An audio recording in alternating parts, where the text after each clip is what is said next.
Alors, c'est très intéressant parce qu'on a une image, c'est la douceur même.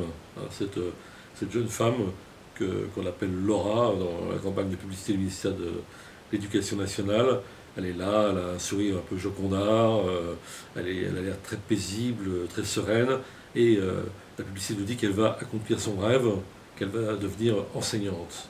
Or, on est très étonné quand même de cette campagne de recrutement qui vise à recruter 17 000 fonctionnaires, donc beaucoup d'enseignants, alors qu'on sait par ailleurs que le ministre a annoncé 16 000 suppressions de postes. Alors il y a quelque chose d'un petit peu absurde et difficile à comprendre sur un plan arithmétique, sur un plan politique, je dirais, et budgétaire. On peut avoir une analyse. Alors c'est l'analyse que l'on peut avoir, elle est malheureusement assez évidente. On va remplacer des gens qui ont un statut assez fort, assez structuré, qui a été acquis dans des combats sociaux antérieurs, par des précaires, dans une large mesure.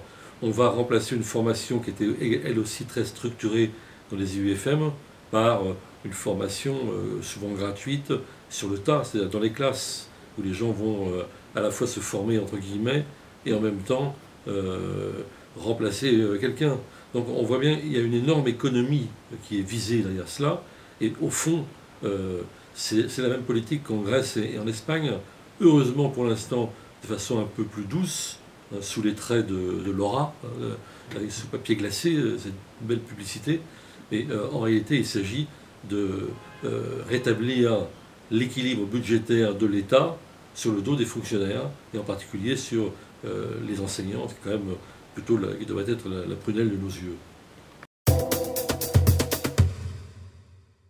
Évidemment, si on rattache ça à ce qui s'est passé et qu'on voit qu'on est finalement dans la même galère, avec des intensités différentes, hein, on n'en est pas encore à la situation de la Grèce, de l'Espagne, du Portugal, mais on voit ce qui est arrivé en Espagne il y a quelques semaines avec les municipales, on voit ce qui s'est produit ce dimanche au Portugal, on voit ce qui s'est produit avec une demi-défaite du PASOK en Grèce à la fin de l'an dernier. Donc finalement, on a l'impression que les gouvernements en place, y compris quand ils sont socialistes, sont sanctionnés. Pourquoi? Parce que les gens ont l'impression de plus en plus que c'est de toute façon la même politique et que tous ces gens de droite et de gauche appliquent de façon zélée les recommandations du FMI.